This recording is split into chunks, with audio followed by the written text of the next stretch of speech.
Welcome back to the Wingspan Podcast, episode 40. I'm Doug Barak, joined by my co-host Chris Mulholland of Nets Daily and our special guest.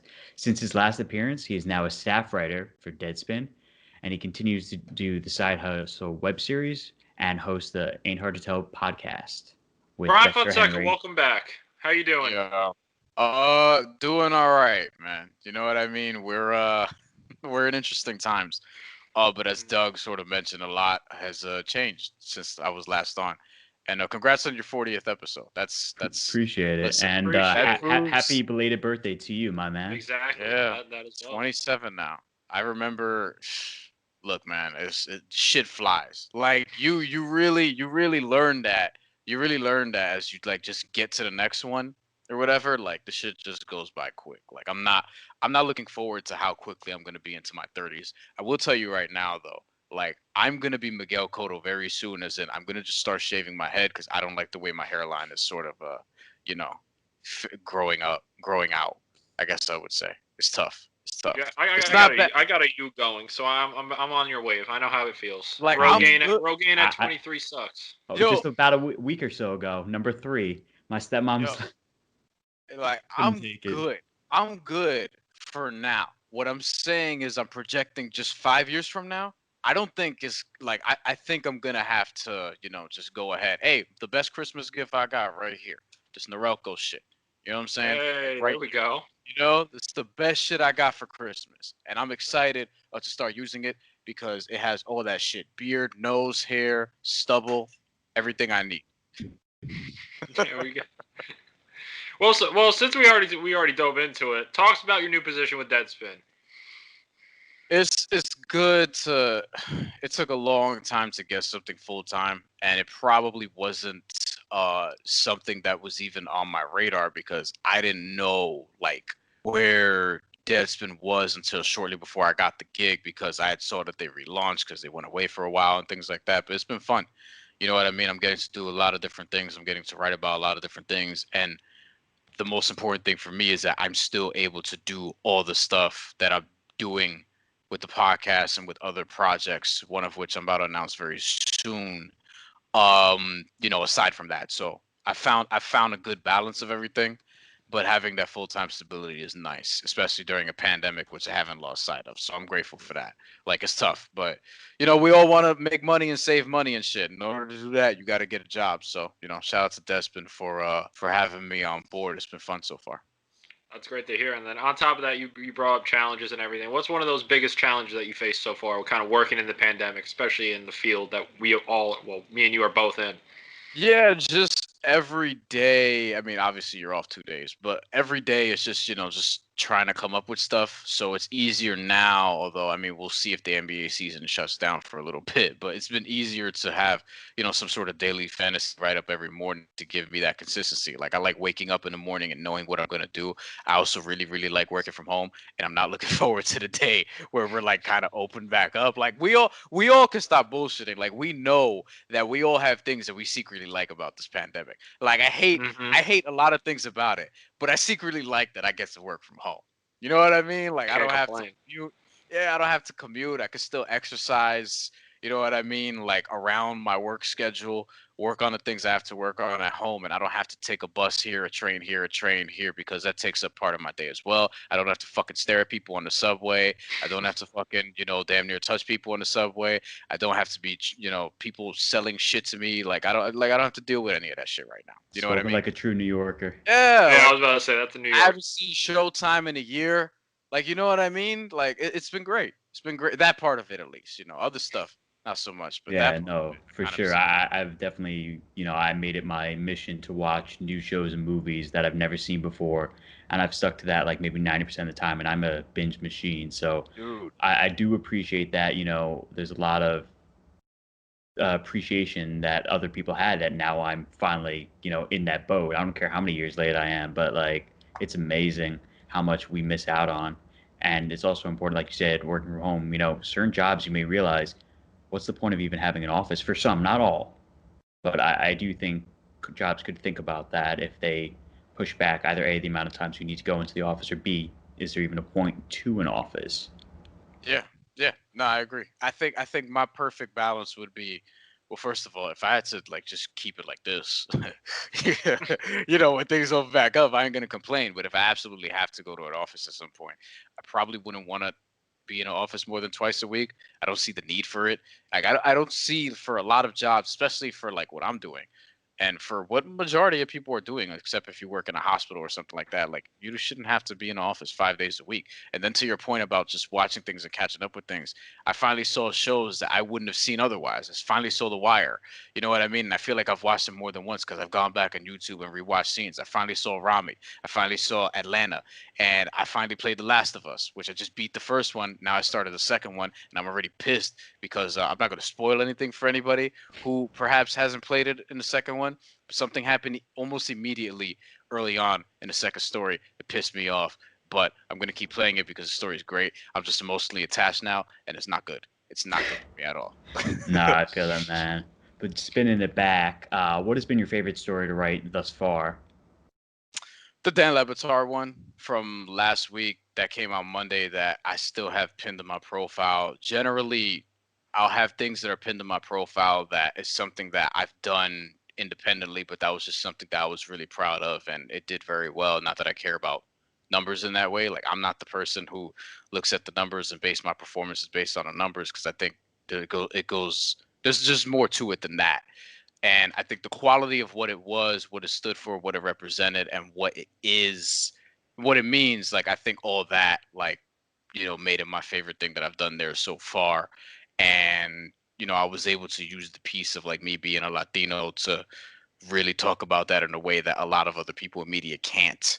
So, I had that story, that was probably one of my favorites, and then I had another one that I really liked last week with the Draymond Green and social justice stuff.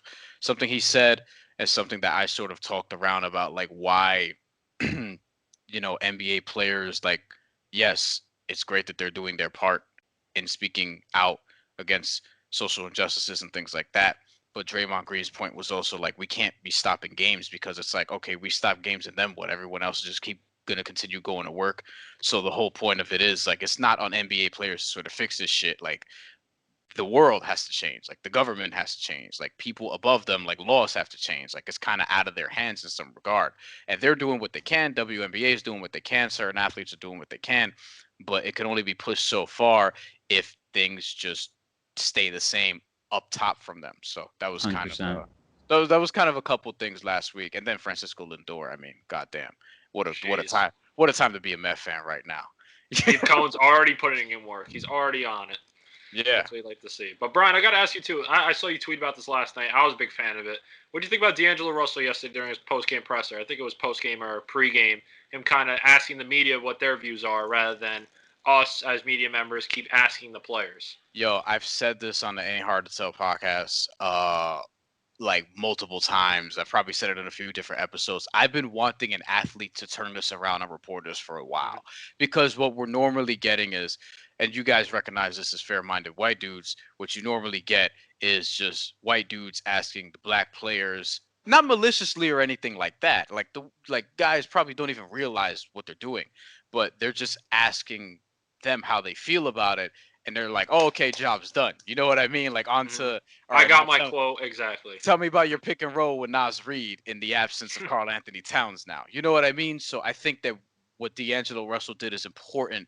I kind of wish that more athletes will do this moving forward because like this is how it gets turned on the reporters, and then hopefully some guys start to realize like, yo, there's more that we can do as far as doing our part about this. Like we all want to do our part, and we're all trying. Not all of us. Some people aren't, but we're all like, well, a bunch of us are trying to like do our part in whatever push for social equality we can find, right? And if you're a journalist, there's a certain standard that you should be setting out for when you're doing that. You know what I mean? And I think that it just really magnifies like, yeah, we could all do a better job of sort of covering this, talking about it or whatever. Like we could all do more, and the main thing is just doing our part so that things can get pushed in a certain direction, because if we don't, then it's not just going to push itself. We've seen that over the course of time. So shout out to D'Angelo Russell, because he's somebody who I thought he found his voice in Brooklyn. He wasn't much of a talker with the Lakers. He wasn't much of a talker in Brooklyn either. But like you started to see toward the end there, before we knew it was the end, that he started getting more comfortable with the media. He had some moments, and like, like there's obviously something there. Like he's not a dummy. Like people think he's a stupid kid or whatever because of like his time with the Lakers, but he's not. Like D'Angelo Russell, he's a smart dude. So I'm glad he did that. Yeah, no, Very I well think said. it's very important. I watched it this morning. I DM'd it to our friend Matt Brooks, and we talked about it, and we really do think the media should be asked questions now. Will they get such inquisitive, solid answers from the media that D'Angelo is blessed to? That's the thing, and I think that's an unfortunate circumstance that we don't know what some of these guys may say, or maybe they're just will they bite their tongue? Because we know there are members of the media who are polar opposites to what they should be, for lack, playing it safe here. But Yeah. there are some members of the media who you find out like, wow, they wear a different cap. Yeah. And the thing was, like, I'm glad because D'Angelo Russell, like, we know what it is. Like, if Gordon Hayward does that shit, then it's like, no. You actually got to answer that question.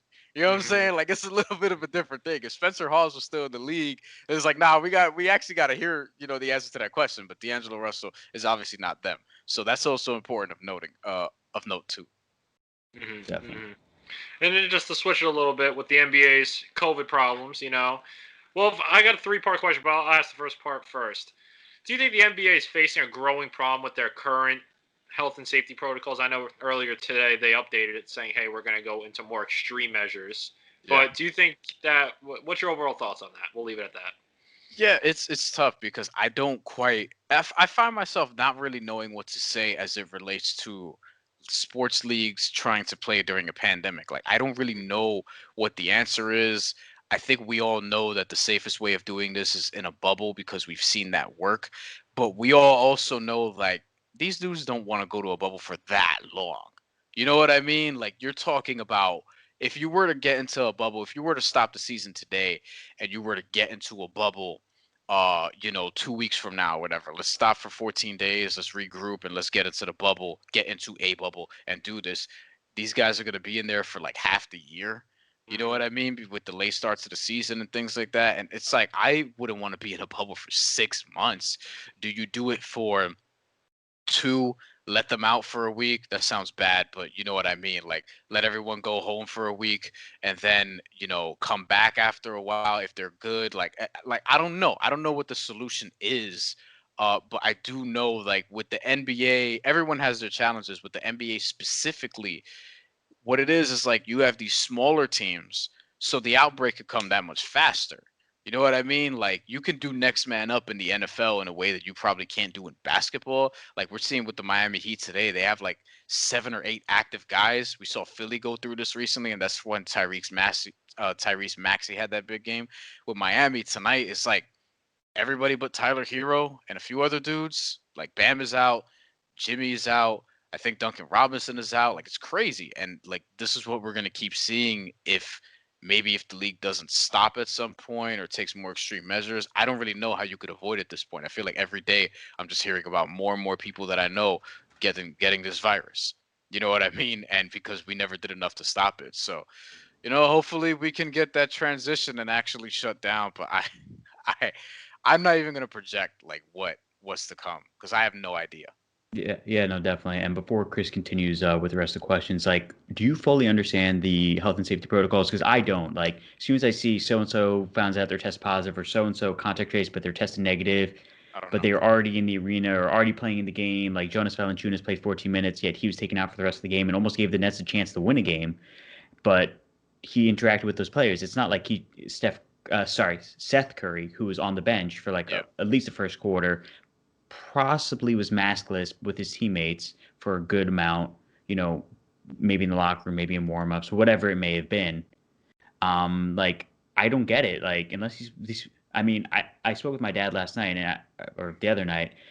I think it's a good point. Whether or not they'll get to this point, I don't know. But maybe the players and everyone for that matter in the arena has to wear their mask regardless, on the bench, in the game wear a mask because, you think of construction workers in those very dusty environments or whatever fumes are going in the air. You're like, they're working with a mask. It's breathable. It's functional. Yeah, they're not running in it, but they are putting themselves through a kind of a strenuous situation as well. So I think that's something they should look into. What are your thoughts on that, Brian and Chris? I don't know. I don't know because I'm thinking about like players would just straight up probably be uncomfortable about this, and then there's another piece of this too where it's like I think that the vaccines are coming, albeit they're being rolled out very slowly. But I think we all know that when they're, or even before they're readily available for like people like us, NBA players will be able to get vaccinated. Like, people of that stature will be able to get that, like maybe as soon as February. And then, what happens from there? Like, will everything be solved? Will somebody have a bad reaction to it? I don't know. I think this is the equivalent of just when you have an AP environmental exam, you didn't really study, and you just go into the test and you're just kind of winging it, trying to, no pun intended, trying to just sort of figure out, what's the answer for this, what's the answer for this, and you don't know, and then you wind up with a 38 that may or may not have happened to me 2 or 3 times in that class, when I was in high school.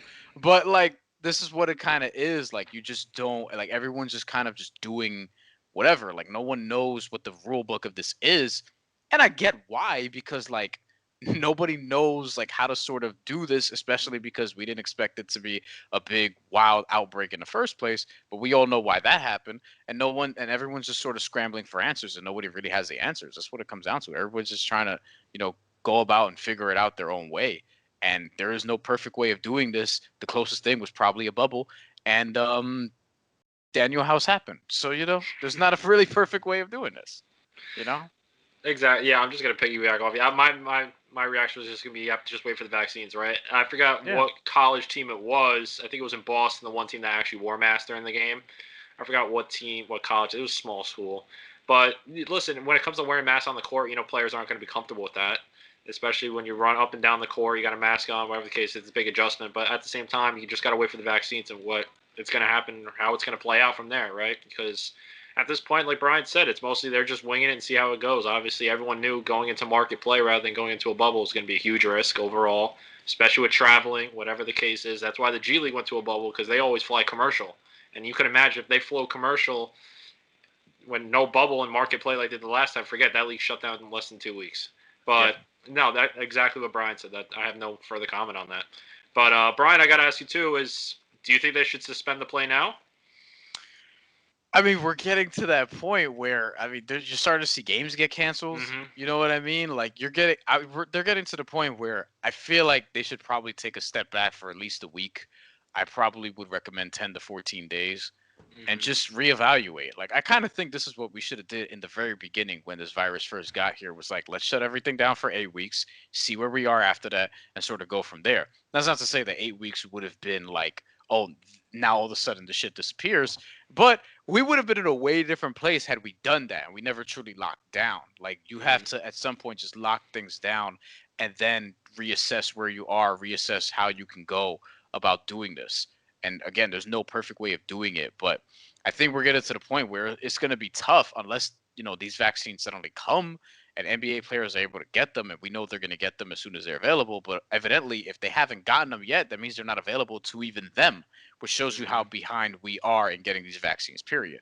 So I think a shutdown, a temporary one, not a season-long one, but one where you can just stop for a little while and then just sort of like let everyone sort of recover and then get back into it later this month. Like, that may be necessary, and that may be where we're headed, honestly. And then I got a quick follow before we get to the final part of that three-part question. Do you think that teams should be able to mostly wave the white flag or kind of push for a postponed game if they are running with 7-8 players? That's interesting. I mean, yeah, you should be allowed to do that. Yes. I feel like even in general, like, if for whatever reason you want to quit, like, you should probably be allowed to quit. You know what I mean? You should still take the L, not in a now is it going to count as an L, or is it going to count as, okay, let's play this at a later day? during COVID, I would say Mhm. let's play it at a later day. In Okay. general, if you want to quit, then that's an Oh, L, that's an L. right? Yeah. Yeah. But during here, like, yeah, I think if you have like 7 dudes, I mean, if the guys want to play and you want to play, because here's the other factor of this. If you're traveling to a city, if you're on the road, you're traveling to a city, it's like, oh, we just travel here for nothing. Like we might as well play, or like we don't want to have to come back here. We want to limit the amount of times we're actually traveling. We don't know when's the next available day. We can't really play the next day because we're gonna have a game the day after that, and then it might be a 4 games in 5 days or 3 games in 4 days situation. Like there are a whole lot of variables that like make this not specific, or it should be specific from case to case. It's a case by case basis. So I don't really know, but I think that it should be up to the teams, like the team's own discernment, whether or not they want to play, whether or not they can. Like it should be up to them. And then my final part of that question is it's relatable to that part that I just asked. Do you think that NBA team should expand the roster and mostly have eligible players, whether that's going to be bring up guys from the G League bubble or just kind of just expanding the number as a whole? It's crazy because like they expanded it to 17 Hmm technically, right? Yeah. With the two-way players. I mean, maybe the answer is yeah, maybe you expand it to 17 and then two-way players and make hmm it a 19 or just a 20-man roster straight up. Maybe you have it like training camp style. You know what I mean? Where it's preseason, where it's like 20-man rosters, but you also include like maybe 3 2-ways. Like I think I thought a lot of people thought we were going to get that, and we kind of didn't. Yeah. And now there's not everybody's gonna have a G League team. I think there's 17 G League teams or something like that hmm playing this hmm year. Whereas typically there's almost 30. I want to say 25, 26, something like that. Correct me if I'm wrong, but yeah, I think that we should see expanded rosters because, like, look, if there are other opportunities to get guys out there to quarantine them and they're safe, like, now will be the time to sort of get those looks, especially if you have teams like the Sixers and potentially the Heat and the Celtics and whoever trotting out 7, 8 man rosters, which could be its own issue. God forbid if guys start getting hurt or if one of them tests positive. Like there are just so many variables that you can't really control, even as best as you try to. Like, yeah, expanded rosters may be something that we might need to see too at some point. And then my final question on this, I guess you said conversation point, with the G Yeah. League bubble coming up, are you kind of afraid or on the negative side of having assignment players go to the G League bubble and participate with their affiliates? That's interesting. Yeah, I don't think we should see that much, like the Chris McCullough from back in the day where you hmm sent him to Long Island, back to Brooklyn, back to Long Island. Like, I don't think we should see much of that given the travel. Now, if it's a drive away, then sure. But then really, the G League bubble, I think, is in Florida, right? It's Yeah. somewhere in hmm Florida. So you're talking about that being possible for Miami and Orlando, and that's pretty much it. So I think yeah, you would want to limit that. Like you would want it to be able, and this is probably why you should expand the rosters a little bit. You would want to be able to call somebody up and not, sort of send them back down to practice with these guys. Like you're gonna have to eliminate a lot of that. So yeah, I think you should probably expand the roster, and to that point, you should probably have like just G League call ups remain on the roster and not just get sent back down, or at least maybe you mandate them that they have to be on your roster for at least 14 days or something like that. Yeah, no, that makes a lot of sense because also on that point, players like Jamal Crawford still want to put in like it's not just G League guys, Yeah. and some of those guys are throwing their hats into the G League just so they can work their way back to the NBA. So I do think it's important. Yeah, it's a lot more people you have to travel with, but at the same time, which transitions nicely not only to about COVID but injuries as well. Yeah. So do you feel that the rush season start and increased back-to-backs led to more injuries? One thing that I forgot to mention while we're talking about COVID and the season suspending, like part of the issue is they're trying to push it so that it slides in right before the Olympics. And I think that's become an issue that no one really wants to talk about. So what Yeah. are kind of your thoughts on that? Yeah, I think it's funny because like you mentioned the Olympics, and the Olympics is something I'm generally really excited for, except I don't know if we're going to get that this year also because that's something else that might get pushed back.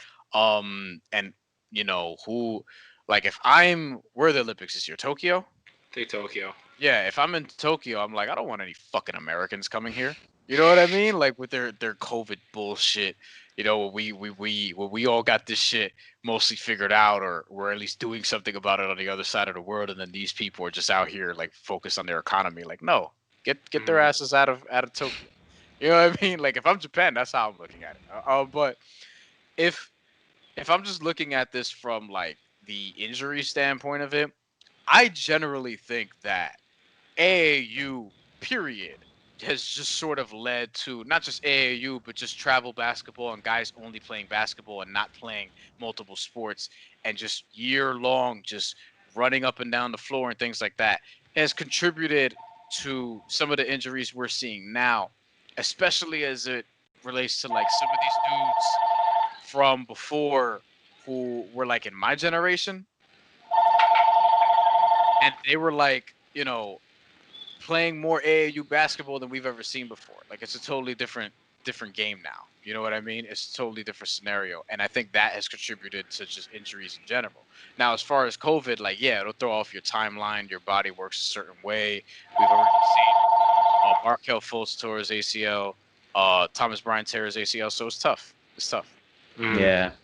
And then outside of COVID, what has surprised you about the season thus far? We kind of talked about a little bit already, but what are some things that really stood out to you?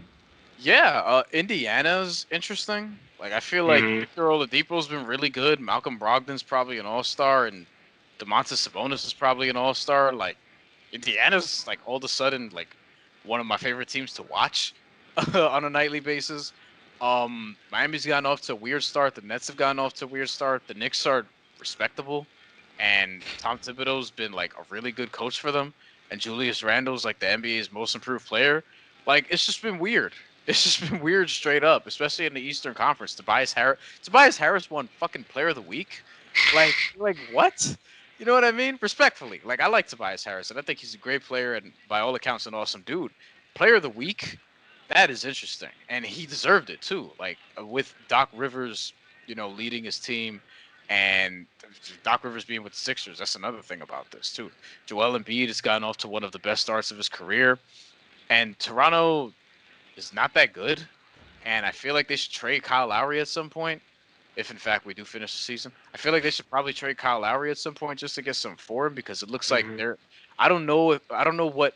Even if they turn this around, I don't know what that looks like. Like, are they going to be a 500 team that just kind of sneaks into the playoffs? Like, is it worth holding Kyle Lowry just for that? Like, I feel like, and I mentioned this to Doug recently, I think that Philly, the Clippers, and Miami ought to be like on this Kyle Lowry sort of hunt. LaMarcus Aldridge is another guy. Like, I feel like the Spurs can move him. And the Spurs have done some cool things too. They got Keldon Johnson, who's a shooting guard. He was playing the 4 sometimes. DeMar DeRozan's been a 4. Lonnie Walker, DeJounte Murray looks good. Like, this has been a weird season. Like, we've seen a lot of good things. We've seen a lot of interesting things. And obviously, the fanless atmosphere. I've kind of gotten used to it at this point. I think I'm at the point where if we have fans a year from now in stadiums, it's just gonna look fucking weird to me. I'm gonna be like, well, look at all these people. Like, I'm watching certain things and I'm like, damn, yo, there's people in crowds without masks. Like, this shit is crazy. Like, I haven't seen that in a while. Yeah, and what are some things? Except Trump crowds. So what would you attribute to some of these like good and bad starts in your opinion? Like, Yeah. I mean, obviously there's so many examples you could pick with. Like, you could pick Yeah. the Knicks, you could pick the Nets. Some teams have, as you say, let's call it a false start. So what would you attribute, and how do you think the NBA could have avoided it, or vice versa? I don't know. Like, I think we all looked at December 22nd when it was first announced. And we were like, whoa, really? They're gonna come back that quickly? Especially 2 months after the Heat and Lakers got to the finals, and we were talking about like that entire last season took over a year to complete, and now it's just fucking weird. It's just weird. Like, everything that we're seeing right now is weird. I think that as it relates to on the court, that's part of why we're seeing a lot of blowouts, right? It's just you're seeing just especially, and I think that the crowd has something to do with this too. You're seeing games get sort of blown out of proportion very quickly, and there's no recovery because like the crowd is not egging on the home team, and there's just a lack of energy, and it's just weird hearing defensive assignment callouts. When it's quiet, like there's just a lot of variables that dudes are probably not as used to, or they're not as much as they thought they would be because of what we've seen so far. like this is a practice environment for a lot of dudes, but some people don't even thrive in that scenario. Yeah, no, definitely. And what do you think about the broadcast presentation and all that? They do fan noise fill-ins. A lot of them are people are calling the games from home. Yeah. Like, what are your thoughts on the presentation thus far? Like, are there any places they can improve with, or less? And like, my biggest issue is the fan noise. Sometimes it's unrealistically loud, Yeah, yeah. or they're prioritizing that over the broadcasters. And to me, the broadcasters, I'm biased. Yes Network, I want to hear them no matter what. I mean, the other day it got to the point where the in arena noise, like the players and everything, was mute, and we just heard Ryan Ruocco and Sarah talking. It was just the strangest thing. And I'm like, at that point, that's a little too much, and that was Yeah. obviously not intentional. But what are your thoughts on that? Everyone's trying to figure it out, but I think they've mostly done a pretty good job. Like, I don't have any weird quibbles as it relates to that because I know they're doing what they can. I'm still getting used to seeing announcers being separated by glass. That's still something that my eyes are still getting used to. Like, I'll turn on Yes, and it'll be like, Sarah's here, Ian's over here. I don't know where Grady is. You know what I'm saying? Like, he's roaming around somewhere, just trying to keep his distance from everybody. But, like, yeah, I don't like, to me that hasn't been a big issue because I know out of necessity everyone's just trying to get through this part of it and they're hoping that the next season is not like this. Although again about projections, like I don't really know what that's gonna look like. But look, people are doing what they can. I think it's actually a lot better than what it could be. On the flip side of that. Yeah, so you don't feel like production chemistry has really gone down too much, right? Nah, especially with like good. I mean, I'm tired of hearing Marv Albert confused like Damari Carroll, which is for Torian Prince, or vice versa, which is kind of like racist. It could be even in a way, which is weird. And he called Chris Chiozza. Oh, who did he say? Oh Who did man, he say? Who did he call it? Like it was just weird. Like I I don't forgot who know. it was. No, the Like weirdest part is the delays. Remember the Kyle Guy game winner, like the first preseason game? He hit the bucket, and like 5 seconds later, you hear him like, "Oh, he made it!" And he's like yeah, already celebrating. I'm like, "Oh no." yeah. Like Marv Albert clearly like he's cooked, and I probably wouldn't want to hear an 80-year-old announcing during a pandemic anyway. But to me, he's holding that seat that somebody else could have. I mean, Ian Eagle's done some TNT work, so he can easily fill that role. But you don't want to lose him from Yes, so I understand. I understand. Um, but but but Marv Albert, yeah, he's been my least favorite announcer so far this season by leaps and bounds. Yeah, and one tangent you made me just think of, what did you think about, I don't know if you watched it, but Nickelodeon broadcasting the NFL? Oh, What do that you think shit was about that great. experiment? I wish I saw more of it. Like That's I want them to crazy. do yeah, I want them to do more of that shit because it was actually fun. It reminded me of playing backyard football. You know what I'm saying from back in the day. Like that's what that shit kind of reminded me of, and I think they could do more of that. Like I don't know what other channels you can actually put games on, but yeah, I would totally watch like if they did it for fun. If they did like Nets versus Heat on Nickelodeon, I would watch that. That shit'll I'd probably watch be it. funny. Yeah. It'll probably get old to me after 15 minutes because I'm like, all right, I'm an adult. Like I don't, whatever. But like, if I was somebody, knock on wood, because Trojans all day. If I had a kid, I wouldn't want to. I mean, I would definitely want to like, watch that on Nickelodeon with them because it'll be educational also. But like at the same time, I think that we're. I think we should see more of that. That's what I. Are there any particular sports or networks that you personally would want to see? I mean, I grew up a Cartoon Network kid. I don't know what it would be like because Cartoon Network's changed so much since the '90s. Not that I hate on them now. To me, they're more of just Adult Swim and what's left of Toonami. But I personally think they can make baseball more interesting for someone like me, who's like, I'll go in person and enjoy it, but like watching on TV, it's a struggle. I mean, I don't know how much the graphics will really help, but you never know. Ooh, Nickelodeon. See, of the backyard sports, backyard baseball was the best one. Oh, that was. Nickelodeon, Ooh. By far. Nickelodeon. If you do like Mets versus Padres on Nickelodeon, that shit would be fire. You know what I mean? Like I would want to watch something like that. Now, other channels, I'm trying to think. Like, I don't know. Do you get like E News or something like that? And you get like I don't know, Desperate Housewives or You sort get of. the reality. You get the Yeah, sprinkle yeah, of yeah, reality. Yeah, yeah, yeah. yeah. You know what I mean? Like, is that the place you go to? Like, I would want to see a game on the WWE Network. You know what I mean? Like, I would want to see some And wrestlers talk. Vince would sign that. Vince would Look, sign off on that. actually, why don't like AEW's already on TNT? I would like there to be sort of a simulcast, like ESPN does this with the national championship. I don't know if they're doing it for this national championship. I guess we'll find out in a little bit.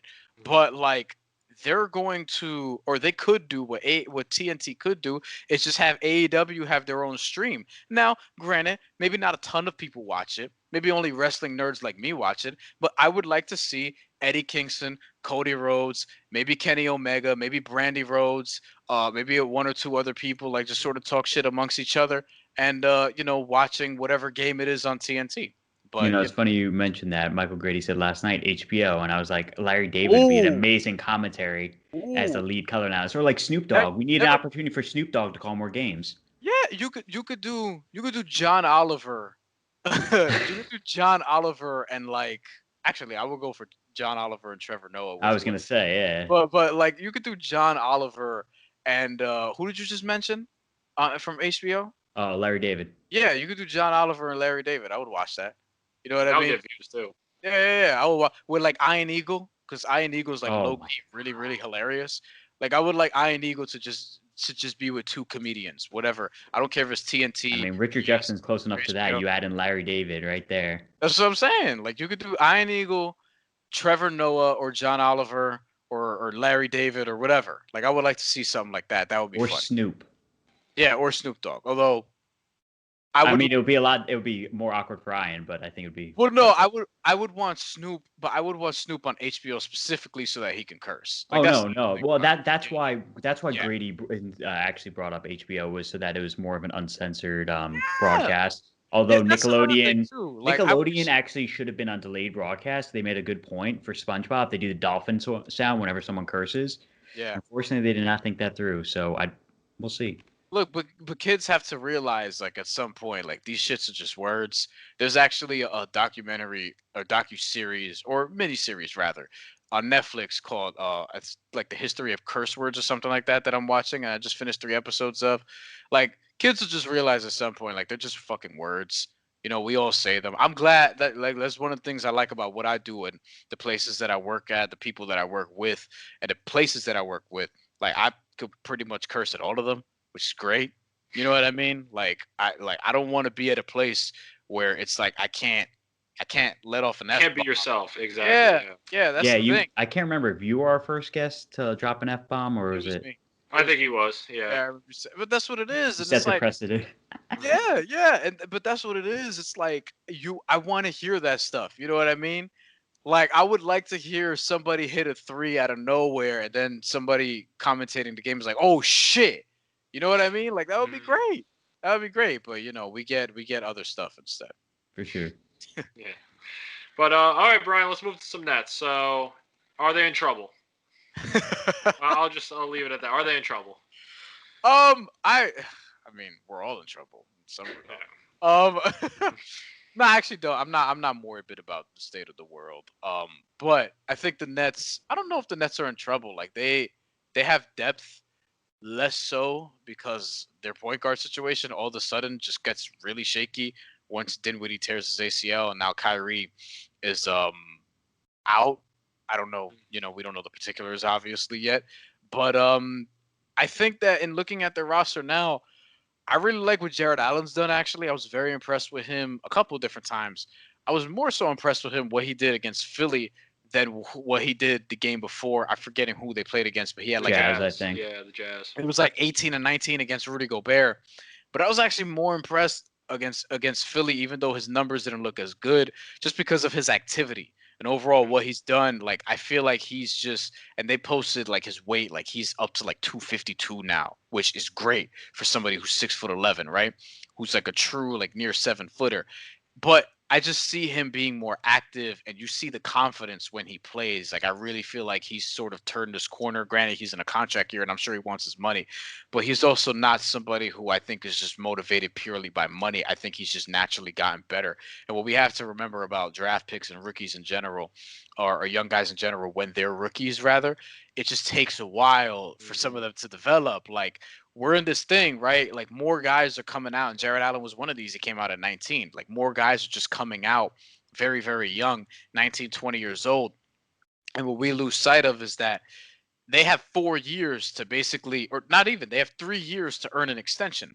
Because when you're a rookie, you have those 2 years, then you have your 2 team options. You have 3 years to earn that extension. Like what Bam Adebayo did. He became an all-star last year. He got his extension, whatever. If you don't earn your extension, then that 4th year becomes a contract year where you have to sort of prove it.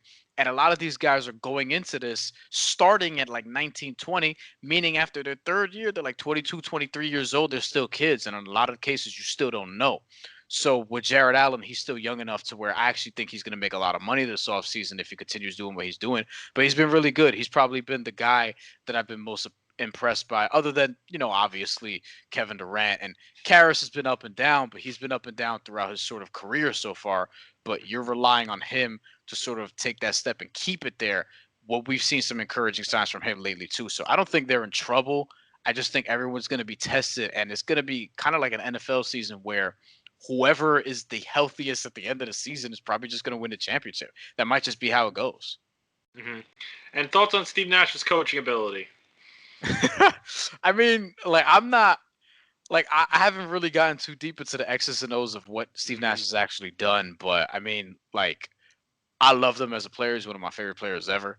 By all accounts, he's an awesome dude, a great leader, somebody who cares about people in a way that, you can tell that he's fair-minded, he's for people and things of that nature. Like, I think they have the right guy in terms of that. In terms of X's and O's, I'm not really sure. Some of the stuff that they've done has been interesting.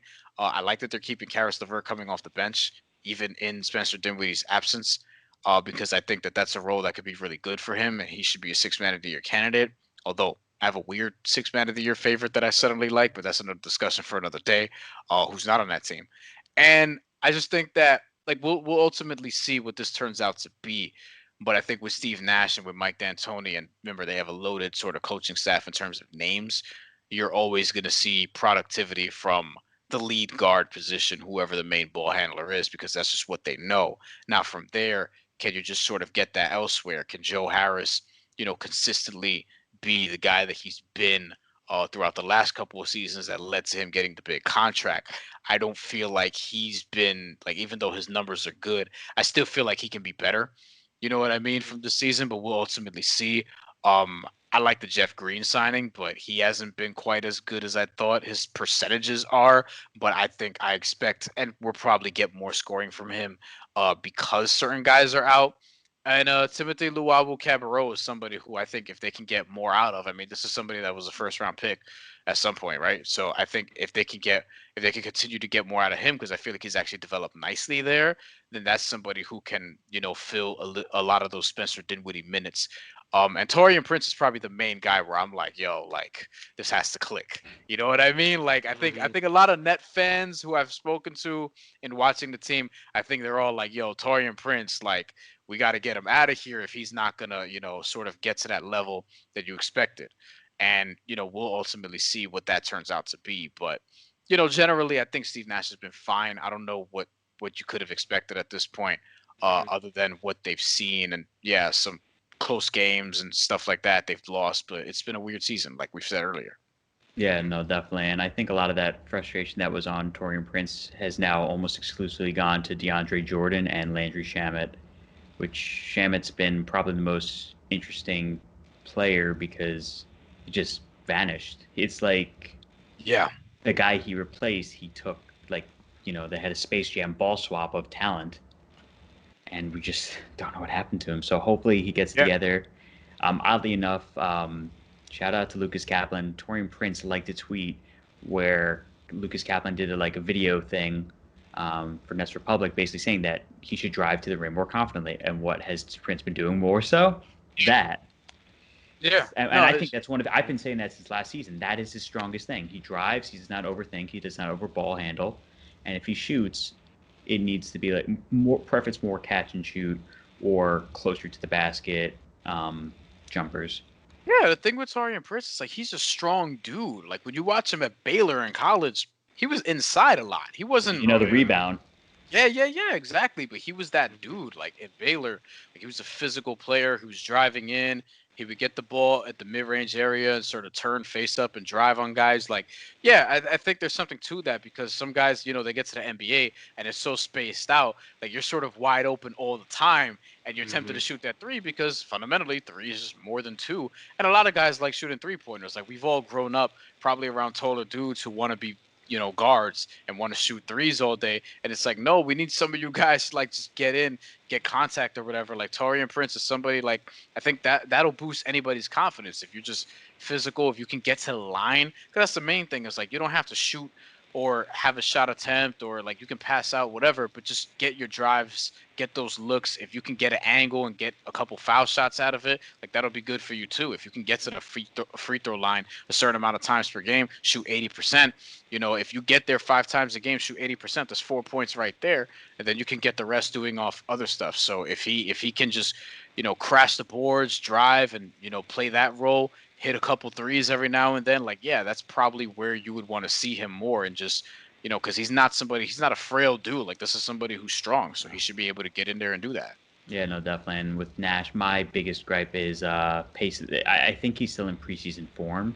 And, as we mentioned before, they didn't have a lot of time, which I get. But, sometimes you got to just treat it. I mean, the good news is this isn't the playoffs. We've got a while to the playoffs. Maybe this would be a terrible season and we may not have the best playoff positioning. It's still early, but hopefully, minutes when you clear as day, the eye test and box score, like that's how I do it. I don't just look at one or the other. Yeah. So hopefully those things will come. But anyways, switching gears, you said you were going to save this for a little bit later, but who are some of your early favorites for NBA awards? Rookie of the Year, Defensive Player of the Year, MVP, MIP, Coach of the Year, and Sixth Man. Pick your order and dice them out. I personally have no clue.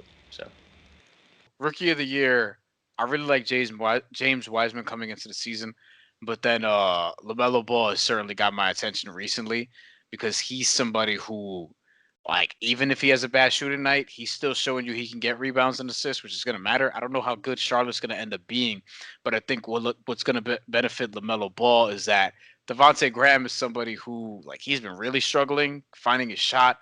His shooting percentages, his assists are up, but his shooting is down. His scoring is down. LaMelo Ball might become the starting point guard sooner than we thought.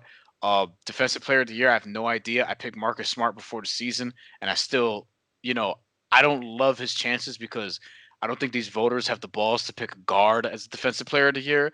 I would love to see that because it hasn't happened literally since Gary Payton in 1995, 1996. So I would like to see Marcus Smart, who's about the same size as Gary Payton and is a great defender in his own right, get that at some point. Jaylen Brown, his teammate, has also been very good and one of the best players, like probably in the entire NBA this year. Domantas Sabonis, who I mentioned before, Julius Randle's probably most improved so far. MVP, I don't even know who's first in the standings right now because it's changing all the time and it's so early.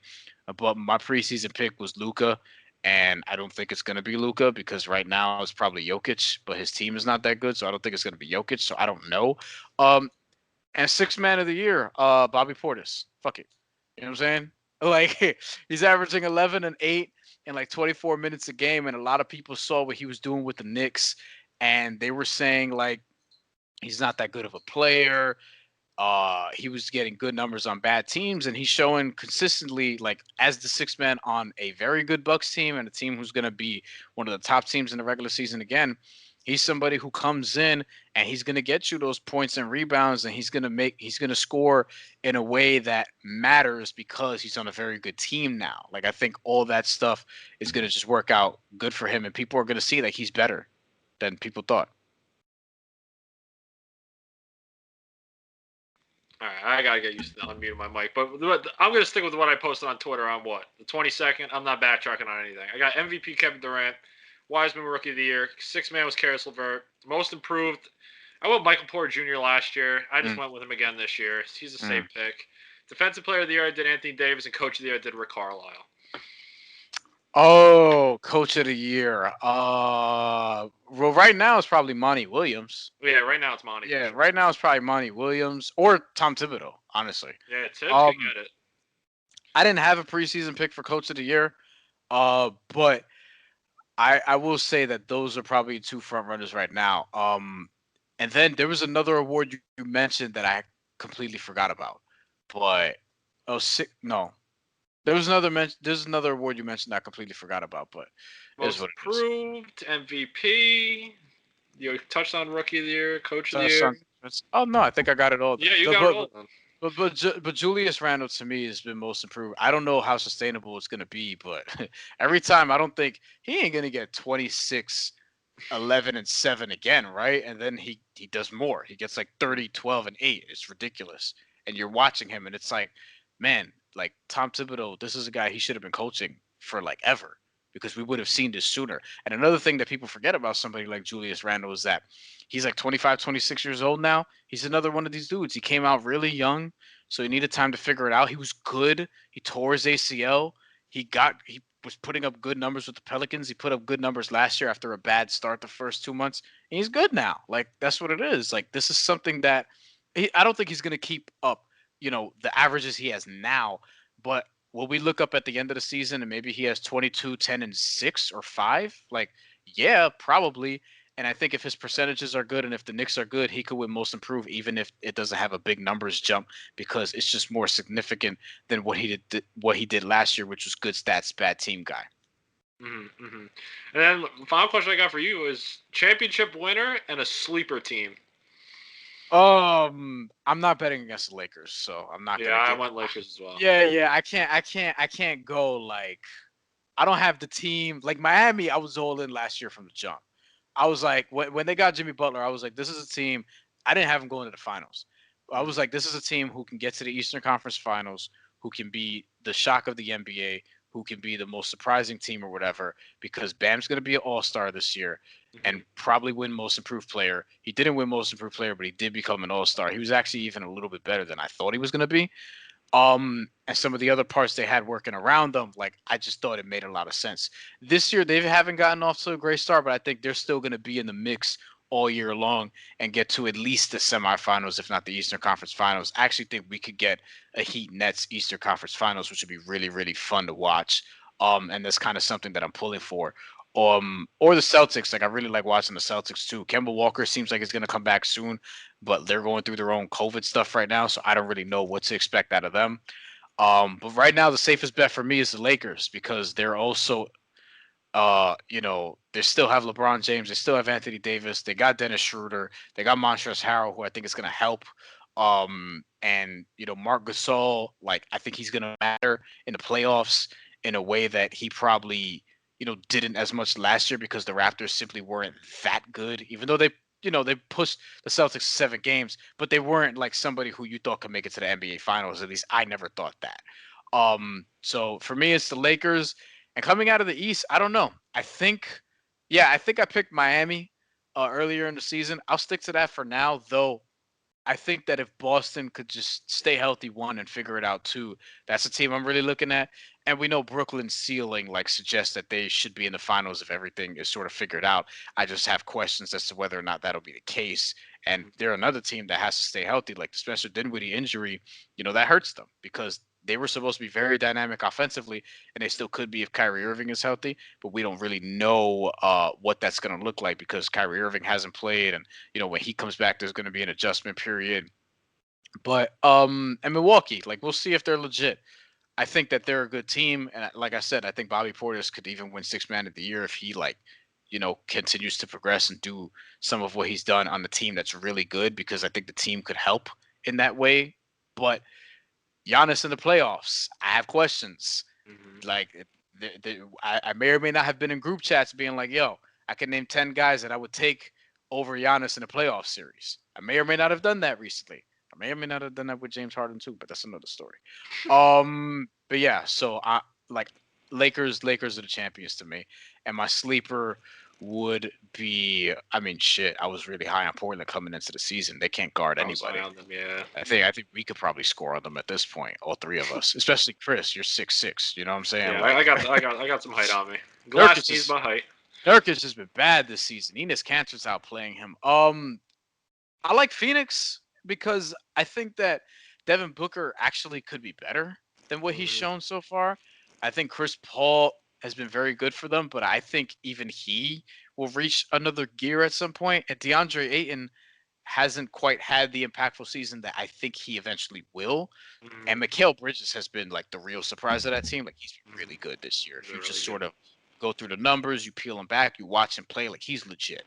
I think Phoenix is the team that like we'll look up at the end of the year and they might be fourth because Chris Paul is doing what he did last year, but the team is just much better now. And I think Mhm. Phoenix is going to be a dangerous playoff team. Like we might see them play the Lakers in the second round and push it to like 6 or something. And it's going to be like, ooh, that was interesting. And then we'll look back and be like, oh, like that's what set it off for them, for whatever they do in the season after. So Phoenix is probably my surprise so far. And do you have one in the East as well, or just the West? Indiana. I don't know if they're going to trade Oladipo, but he's been good. Malcolm Brogdon's been amazing. He's been one of the best point guards really in that conference. And Domantas Sabonis has been one of the 10 best players in the league so far to start the season. On most nights, if not the entire season so far, which has really only been 9-10 games. So Indiana will probably be my sleeper team in the East. Indiana and Phoenix, I like that. Yeah, no, definitely. Mm-hmm. Well, Brian, it's always a pleasure. It's always a show, and it's always everything above and beyond. So we appreciate taking time out of your evening at this point to talk to Doug and I. Yeah, of course. Like being on the show, like you guys obviously keep doing what you're doing, and 40 episodes, nothing to sneeze at. So keep it up. And then, where can our viewers find you? Viewers, listeners, anyone that really tunes in, where can they find you? And where can they find your work? Yeah, Twitter, Instagram at Bryan Fonseca NY. I post everything there. Podcasts. Next we won't have an episode this week, but we will have an episode soon. Coming out next week because if that information will be made public, then we could just leave it at that. But shout out to Dex because we got like 163 episodes I think so far. So I'm definitely looking forward to what we do ongoing because if we just stay at the pace we've been at, we'll get to 200 this year and I'm very excited about that. Yeah, well, congratulations to both of you guys. Congratulations once again. 27 is going to be your year, man. Congratulations, Deadspin. They got a good one. Hopefully, bigger and better things. Yeah. Hopefully, we'll get you on radio as a side hustle as well. Get your voice out there even more. People got to hear what you got to say, and you always got good content. So we appreciate you coming on. Stay healthy, my friend. Chris, just take it home. Remember to send over any suggestions, questions, comments, or thoughts on any of our content by sending an email to wingspanpodcast@gmail.com. Do not forget to follow us on our social media channels, but most importantly, subscribe to our podcast in your preferred listening service. And as for next time, stay classy, take care, and wear a mask. It's that simple.